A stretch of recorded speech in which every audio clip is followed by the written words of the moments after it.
Greetings and hubba hubba. A couple months ago I had an article published in Music Theory Online, which is a great open access journal with a little higher representation of scholarship about recent and popular music than some of the other big name music theory journals. So this was very exciting, and you can of course read the full article and tons of other very cool academic music theory articles there. But I also want to make a couple of videos about aspects of this article because I think video can help make some of the more complicated ideas a little clearer. The main idea of this article is that I have been obsessed with the tech death album Ohmnivalent by Anomalous pretty much since it came out, and I haven't heard almost any other metal quite like it. So I set out on a mission to try to understand what exactly about it feels so unique. I transcribed the title track, wrote a seminar paper about it, had a really cool chat with Anomalous's guitarist, Max, and then spent 2 years revising and getting feedback on the article to figure out what I really wanted to say. What I settled on was this idea that the album is generally superstructurally dense, which is a term I came up for describing how difficult it is to parse the form of some music. The article has all of the hardcore theorization that went into this, so all of the different people I'm drawing on and all the choices I made in trying to define this term. Obviously, I think that's pretty interesting, but I'm not going to talk about that in this video, so if you want to see more of that, go check out the article. But the gist of what structural density is that it's a way of talking about the experience of musical form where it feels like an overwhelming amount happens very quickly. The cool thing about the title track of this album by Anomalous, and the reason I chose to focus on it, is that it moves from high structural density at the beginning. Yeah, that first chunk is one of the most dense pieces we constructed, I think, to its opposite, which is relative structural clarity at the end. And that makes it easier to tease apart the different things that go into each type of experience. In this video, I'm going to talk about maybe my favorite stretch of the song, which is this series of 3 related pedal point sections with a lot of fast motivic scrambling. Things get a little less structurally dense in each of these sections. The first is very structurally dense.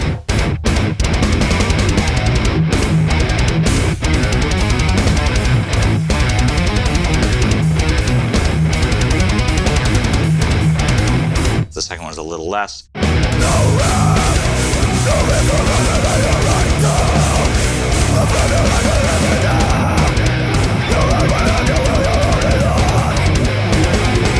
The third one is relatively structurally clear.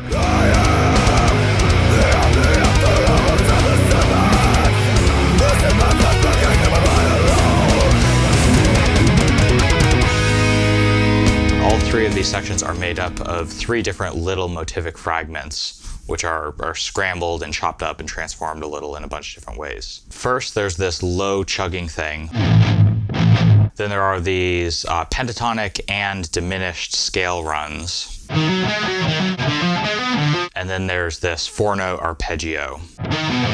In the first section, it's the lack of stability of these motives and the lack of overall repetition that makes everything extremely structurally dense. In other words, the motives themselves show up in a bunch of different versions, and they're arranged in a way that defies prediction or organization.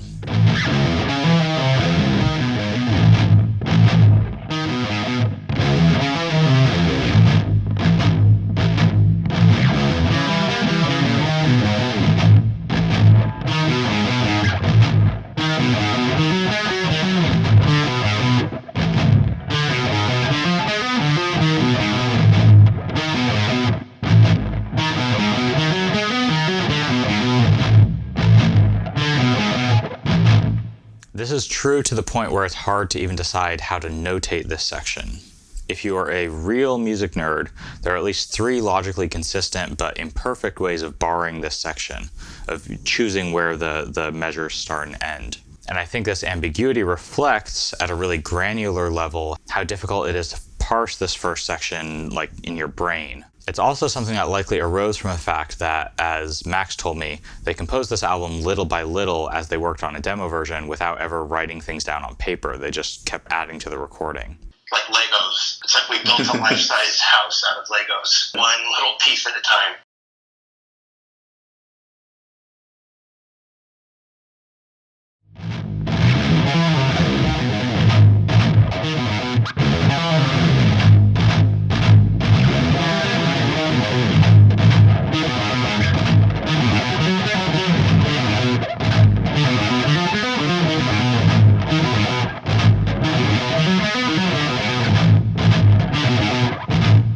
The next section, the second of the three pedal point sections, still has several different versions of each motive, but now the sequence of motives follows the repeating pattern that goes C, B, C, B, A, B, which makes things quite a bit easier to parse and predict in my experience.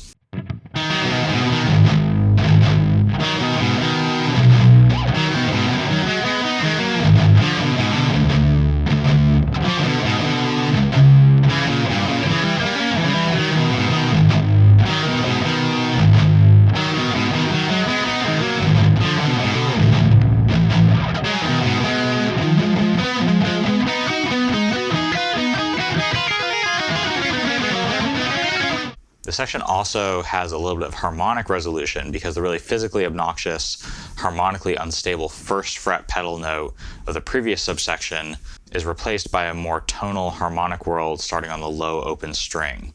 So in the first of these sections, there's I have to keep reaching back to grab the first fret in between all the stuff.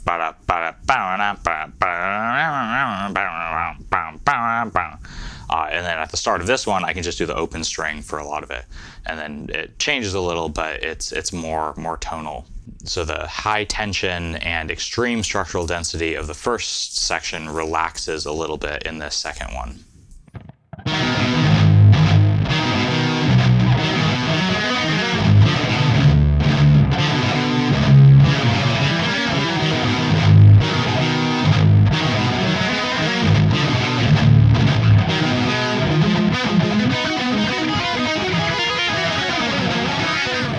Finally, the third of these sections has both rhythmically unchanging versions of the motives and the same repeating sequence of them, making things a lot easier to parse, predict, and play.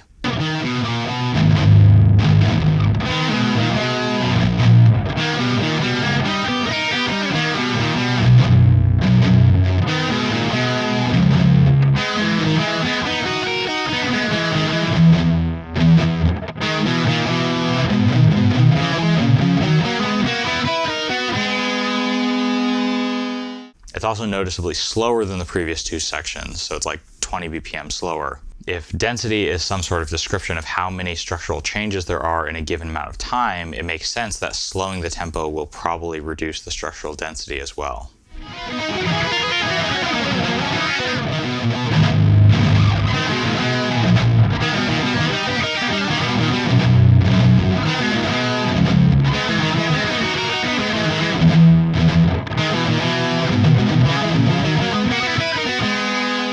So yeah, these 45 seconds of music have taken up a huge amount of my life in the last 3 years, and now I can finally pass some of that on to you. Here is a full playthrough with the recording.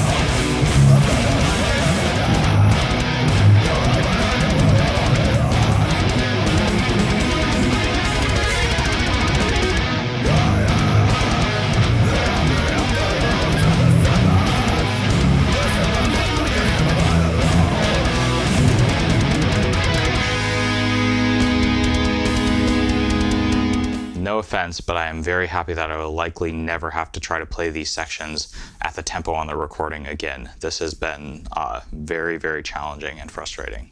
So check out my article if you want more details about this section and a whole lot more analysis of the rest of the song. And definitely check out this album if you haven't heard it, or even if you have heard it, check it out again and again and again and again and again. See ya. Your influences are obviously everything, right? Yeah.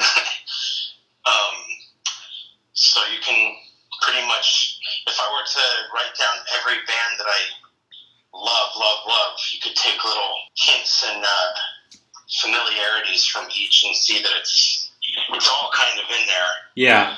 Going from the grand scale that Pink Floyd provides with soundscapes and synths in the background and hovering chords and scope of big concept albums. Yeah. And then just the other day, my friend Johnny Lawless, I don't know if you know him, he sent me someone playing a cover of Vangelis' Blade Runner, I think it's called Blues, is the track. And my mom let me watch that movie when I was like 4 or 5. I barely even remember it. But I always remember the music as a child would like, those are the things that stick with little kids, you know? Yeah. And the subject matter was way too advanced for me when I was watching it when I was 5. But I just realized the other day I'm listening to this, like, this is what I was into before I was into Pink Floyd. Holy crap. That's so cool. Just that droning, dreamy, ethereal, atmospheric, I guess the genre term would be ambient. Yeah.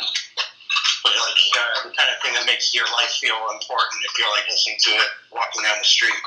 Like you're introspective and you don't even know how you got there. Yeah. Oh, that's so cool. So that's like the foundation of my musical, what I listen to first. And then I guess I heard Master of Puppets when I was 8. And I didn't even really pick up on the guitar technicality of it as an 8-year-old. Which is funny because Nate, the bass player / rhythm guitar player, his brother showed him Cannibal Corpse when he was 4 and 5. So that says a lot about where he came from. And he was able to learn our music in like 3 days. Yeah. But I guess I could skip forward and say like the difference between Cognitive Dissonance and Ohmnivalent is the bands that I heard in between. But Ion Dissonance is a huge influence. Oh, yeah. I remember them. Their first 2 albums, basically. Yeah. The band that's had a raw texture like Cryptopsy. Yeah. It's like if you took Cryptopsy and Ion Dissonance and smashed them together. I don't know, sorry, not Ion Dissonance. Dillinger Escape Plan. Yeah. Calculating Infinity mixed with like Whisper Supremacy or And Then You'll Beg. Yeah. And that was like hearing a band that beat us to it, you know? Yeah. We were like, oh my God, that's what we want to do. At the time, that's what we wanted to do. Obviously, my favorite band and guitar player is Meshuggah. Yeah. And Thorndal. That's just a whole nother level. It's like, it's not really about comparing death metal to them.